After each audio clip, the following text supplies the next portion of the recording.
Installing a rescue evaporator motor is like installing a normal evaporator motor. Once you understand the wiring, you'll have no problems putting one in.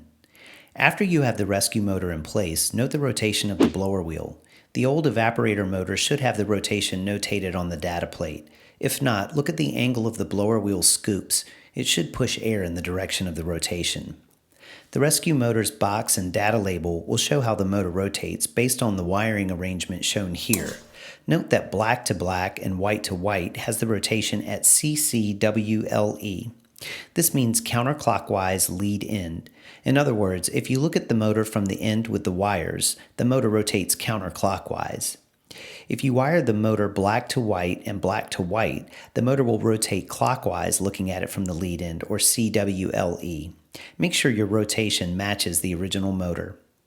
Once the rotation is correct, wire the high voltage in. Start with the speed wires.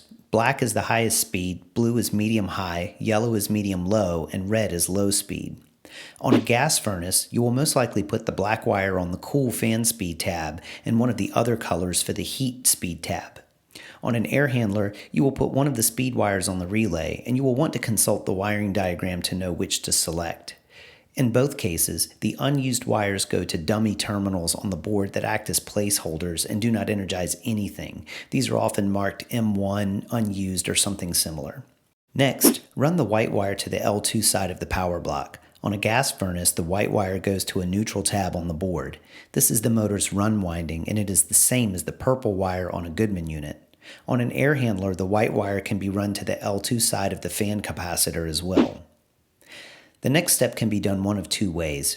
If the run capacitor has the correct capacitance for the rescue motor, run the brown wire to the fan terminal. This is the start winding, and it should always be connected to the capacitor. In this configuration, the brown and white wire is not needed. It should be cut, capped, and folded back. If a separate capacitor is needed, connect the brown wire to one side and the brown and white wire to the other. Many rescue motors come with a variable capacitor to provide you with varying horsepower ratings. The box will show you what horsepower corresponds to what capacitance.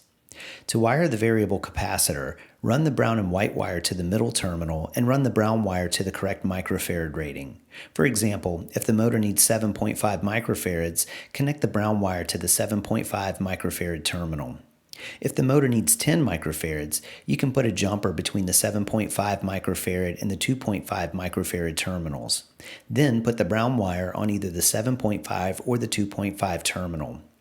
Putting the jumper between 7.5 and 2.5 terminals puts them in parallel, which adds the capacitance ratings together. Finally, make sure the wires are pulled snug to avoid the blower wheel hitting them. Once everything is wired and secured, energize the indoor blower to verify the motor's operation.